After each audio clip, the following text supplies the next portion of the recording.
Community সেন্টারের সবকিছু ফরহাদ সামলাচ্ছে। প্রায় 2000 মানুষের আয়োজন করা হয়েছে। অনেক নামি দামি লোক আসবে কাল, তাই কোনো কিছু ভুল হওয়া যাবে না। ক্লান্তিতে চোখ বুজে আসছে বারবার। পরনের শার্টটা ঘেমে গায়ের সাথে চিপকে আছে। রান্নার সমস্ত আয়োজন শেষবারের মতো চেক করে বাড়ির উদ্দেশ্যে রওনা হলো ফরহাদ। বাসায় যেতে ইচ্ছে করছে না। আজ তার প্রিয় মানুষটা আসবে, যাকে সে অন্তরালে ভালোবাসে বহু কাল ধরে। কখনো মুখ ফুটে বলা হয়ে ওঠেনি। সবার সামনে বিয়ে নিয়ে দুষ্টুমি করলেও সিরিয়াসলি বিয়ে করার কথা সূক্ষ্মভাবে এড়িয়ে গেছে বারবার। তবে বিয়ে তাকে করতেই হবে একদিন। পৃথিবীর নিয়মের বাইরে নয় সে, কিন্তু তাকে কি আর পাওয়া হবে? দীর্ঘশ্বাস ফেলে সিটে গা এলিয়ে দিল সে। এখন মধ্যরাত, ছাদের শেষ প্রান্তে দাঁড়িয়ে সিগারেট টানছে আজ।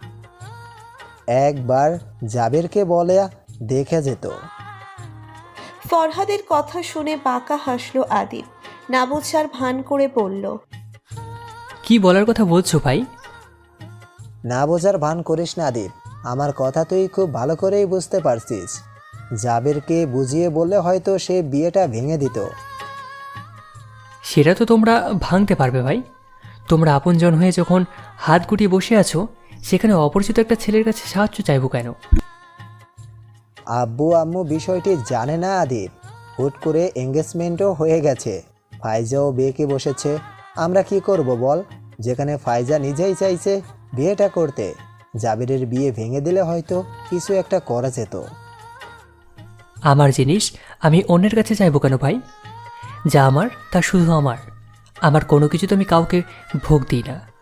সেখানে তোমার বোন বা আমার কলিজা, কলিজা কি কাউকে দেওয়া যায়? চিন্তা করো না ভাই, সময় মতো আমার জিনিস আমি বুঝে নেব। তবে তোমার বোনকে এর মূল্য দিতে হবে। আমার চোখের পানি তো সস্তা না ভাই। এই মূল্যবান চোখের পানির দাম তোমার বোনকে দিতেই হবে। তবে পেয়ে আসছে। রাগের মাথায় উল্টাপাল্টা ডিসিশন নিয়ে ফেলেছে, এটা নিয়ে মন খারাপ করিস না ভাই। ওর উপর কত চাপ যাচ্ছে বুঝতেই পারছিস, তার উপর তোদের বয়সের পার্থক্য।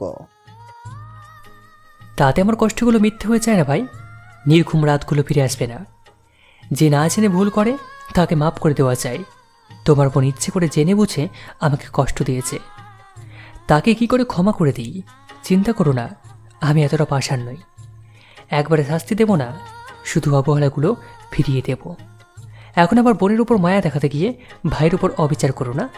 আমি কিন্তু তোমার ভাই হই, এটা কিন্তু মনে রেখো।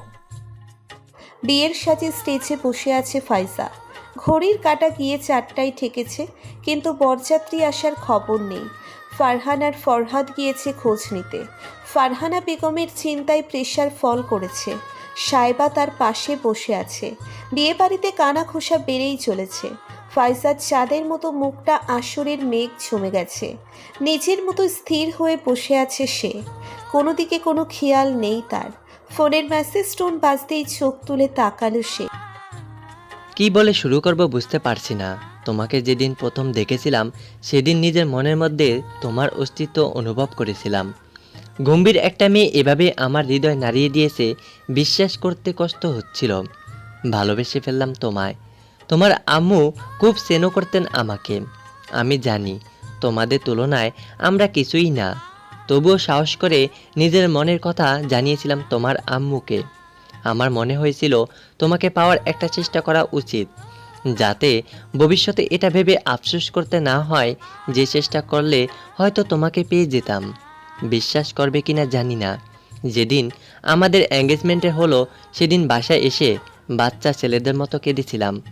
এঙ্গেজমেন্টের পর থেকে খুব চেষ্টা করেছি তোমার সাথে সহজ হতে, তোমাকে বুঝতে, কিন্তু বরাবরই ব্যর্থ হতে হয়েছে। তবে এইটুকু বুঝতে পারতাম তুমি আমাকে মেনে নিতে পারছো না। আমি সামনে আসলেই তোমার চোখে মুখে অস্বস্তি ভর করে। ভাবলাম বিয়ের পরে সব ঠিক হয়ে যাবে। একবারের জন্য মাথায় আসেনি তুমি অন্য কাউকে ভালোবাসতে পারো। যখন বুঝলাম তখন অনেকটা দেরি হয়ে গেছে। তোমাকে এ পর্যন্ত টেনে আনতে চাইনি, বিশ্বাস করো। নিজের সাথে বারবার যুদ্ধ করে হেরে যাচ্ছিলাম। খুব স্বার্থপর হতে চাইছিল মন। আমার ভালো থাকার খোরাক যে তুমি, তাই একটু স্বার্থপর হয়ে তোমাকে নিজের করে নিতে চেয়েছিলাম। কিন্তু শেষ পর্যায়ে এসে হেরে গেলাম। দুজনকে কষ্টের সাগরে না ভাসিয়ে আমি না হয় একাই ভেসে গেলাম। তবুও তো আমার ভালোবাসার মানুষটা সুখী হলো। ছোটবেলা থেকে অভাবের সংসারে বড় হয়েছি। বাবা মা খুব কষ্ট করে আমাকে এই পর্যন্ত এনেছে। তোমার কথা বাড়িতে জানানোর পর থেকে মা একটু রেগেছিলেন, তবে পরে মেনে নিয়েছিলেন। আমার এত প্রচেষ্টা বিফলে গেল। সত্যি করে একটা কথা বলি ফাইজা, আমার না খুব কষ্ট হচ্ছে। বুকের ভেতরে অসহ্য যন্ত্রণা হচ্ছে। বারবার মনে হচ্ছে তুমি কেন আমাকে ভালোবাসলে না? আমাকে কি একটুও ভালোবাসা যেত না? একবারের জন্য কি হাসি মুখে কথা বলা যেত না? জানো, আমি চাতক পাখির মতো অপেক্ষা করতাম তোমার একটু হাসি দেখার জন্য, কিন্তু আফসোস তা আর দেখা হলো না। আমি চলে যাচ্ছি তোমার শহর ছেড়ে। জীবনের বাঁকে আবার যদি কখনো দেখা হয় আমার সাথে হাসি মুখে কথা বলো প্লিজ। বিয়ের আসরে অপেক্ষা করানোর জন্য ক্ষমা চাইছি। সিদ্ধান্ত নিতে দেরি হলো তাই। ভালো থেকো আমার ভালোবাসা, জাবের। চোখ থেকে দুফোঁটা পানি গড়িয়ে পড়ল ফোনের স্ক্রিনে। ঝাপসা চোখে একবার আশেপাশে তাকালো ফাইজা। ফাইজার অসহায় দৃষ্টি দেখে বুক কেঁপে উঠল আদিবের। 2 পা এগিয়ে যেতেই ফাইজা নিচু জায়গা থেকে উঠে গেল। সামনেই সানোয়ার সাহেব মাথায় হাত দিয়ে বসে আছেন। তার পায়ের কাছে বসে শান্ত গলায় বলল, বিয়েটা হচ্ছে না আব্বু। জাবের চলে গেছে শহর ছেড়ে। এতে তার কোনো দোষ নেই, সব দোষ আমার। তুমি এসব কিছু বন্ধ করতে বলো আব্বু। আমার দম বন্ধ হয়ে আসছে। আমি রুমে যাচ্ছি, কিছুক্ষণ একা থাকতে চাই। আর পারলে আমাকে ক্ষমা করো। আমার ভুলের জন্য আজ তোমাদের এত অসম্মান হতে হলো। সানোয়ার সাহেব অসহায় চোখে তাকিয়ে আছে মেয়ের দিকে। ফাইজার সব কথা না বুঝলেও এতটুকু বুঝতে পেরেছে যে বিয়েটা আর হচ্ছে না। মেয়ের বিধ্বস্ত মুখের দিকে তাকিয়ে বুক চিনচিন করে উঠছে তার। সবাইকে খাইয়ে সম্মানে বিদায় দেওয়া আদিব। বিয়েটা হচ্ছে না, আর এই নিয়ে আর কোনো কথা শুনতে চায় না। আদিব মনে মনে খুশি হলেও ফাইজার বিধ্বস্ত মুখের দিকে তাকিয়ে খারাপ লাগছে তার। তবে প্রেয়সীর সব কষ্ট ভালোবাসা দিয়ে ভুলিয়ে দিবে সে, তাই আর মাথা ঘামালো না। এমনিতেই মেয়ের বয়স বেশি, তার উপর আবার বিয়ে ভেঙে গেল। এই মেয়েকে আর কে বিয়ে করবে? এত টাকা পয়সা নামডাক দিয়ে কি হবে? সেই তো ছেলে বিয়ে করবে না বলে বরযাত্রী নিয়েই এলো না। নিশ্চয়ই এই মেয়ের কোনো সমস্যা আছে। শুধু শুধু তো আর বিয়ে ভাঙেনি। দেখো গিয়ে কার সাথে কি ইটিস পিটিস ছিল। ফারহানের মুখে রাগ লাল হয়ে আছে। এই মহিলাদের কথা শুনে তাতে যেন ঘি পড়ল। অগ্নি চোখে তাদের দিকে তাকাতেই ফরহাদ তাকে সামলে নিল। বাদ দে ভাই, এদের কাজই হচ্ছে বলতে দে। এখন এদের কথায় পাত্তা দেওয়ার সময় না। ফাইজুকে সামলাতে হবে। ওরা এখন আমাদেরকে দরকার। এদের জবাব সময় মতো এরা পেয়ে যাবে। ফারহান আক্রোশে ফেটে পড়ল। ফরহাদের দিকে তাকিয়ে ক্ষুব্ধ হয়ে বলল, ওদের বোঝা উচিত ওরা কাকে নিয়ে কথা বলছে। আমার বোনের দিকে আঙুল তোলার সাহস পেল কোথায় এরা? আমার বোনকে নিয়ে একটা বাজে কথা বললে সব কয়টাকে এখানেই পুঁতে ফেলবো। ফারহান সাদিকের বোনও। ওর চরিত্র নিয়ে কথা বলার আগে হাজারবার ভাবতে হবে। এদের এই মুহূর্তে এখান থেকে বিদায় করো ভাই, না হলে আমার দ্বারা কোনো অঘটন ঘটে যাবে।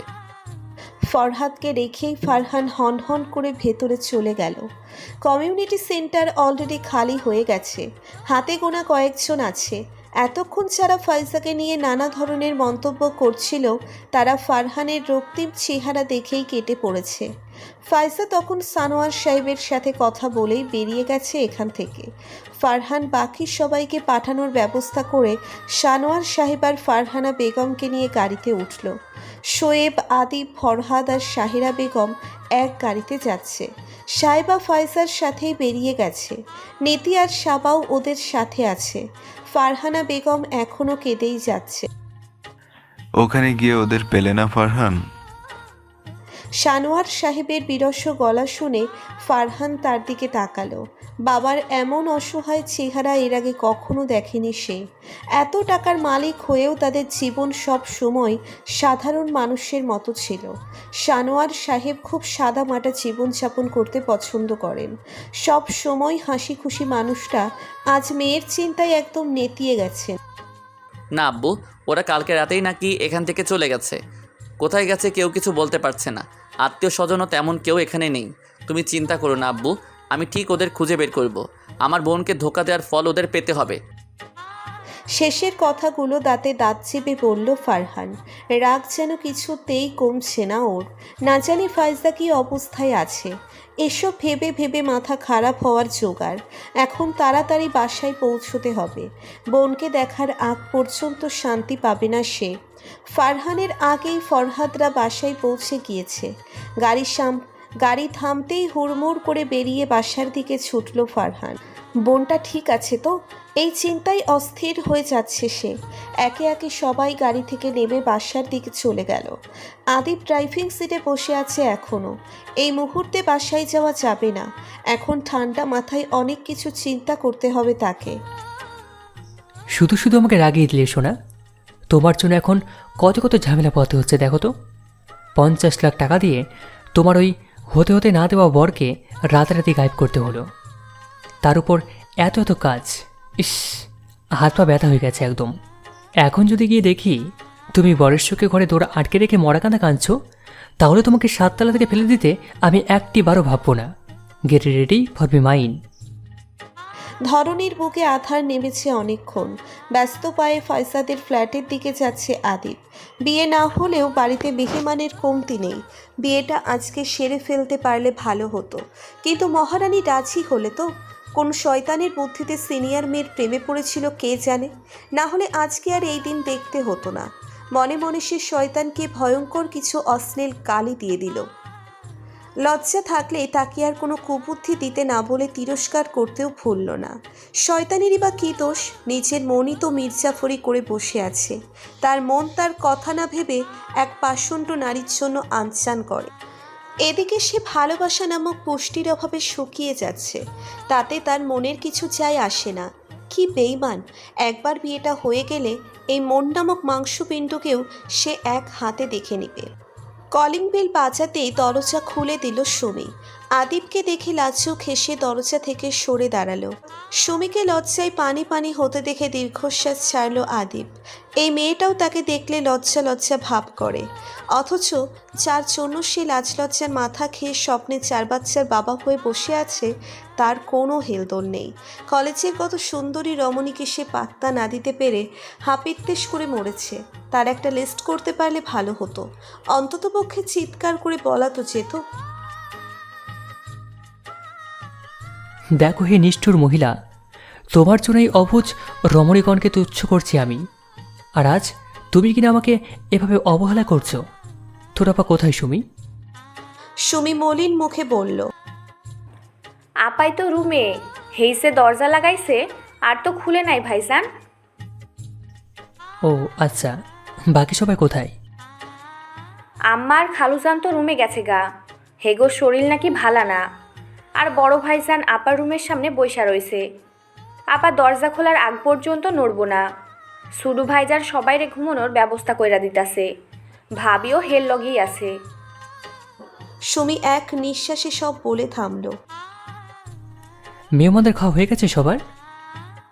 হ ভাইজান, খালি বড় ভাইজান, ছোট ভাইজান, ভাবি আর হের বান্ধবীরা বাকি আছে। তুই খেয়েছিস? আপনি গো খাওয়া হইলে খামু। তুই খেয়ে শুয়ে পড়, আমাদেরটা আমরা নিয়ে খেয়ে নেব। আইসা, দরকার হইলে ডাইকেন। হুম। ফাইসার রুমের দিকে পা বাড়ালো আদিব। এই মেয়েটা তার ধৈর্যের পরীক্ষা নিচ্ছে বারবার। সে তো ভালো হয়ে থাকতে চায়, কিন্তু এই ভয়ঙ্কর নারী তাকে ভালো হয়ে থাকতে দিলে তো? সবাইকে রুমে পৌঁছে দিয়ে মাত্রই নিচের রুমে এসেছে সাইবা। পরনের আবায়াটা খুলে নিজেকে একবার দেখে নিল আয়নায়। ক্লান্তিতে চোখ বুজে আসছে বারবার। চেহারায় ক্লান্তির ছাপ স্পষ্ট। বাসার এই পরিস্থিতিতে কোনোভাবেই প্রেস্ট করা যাবে না।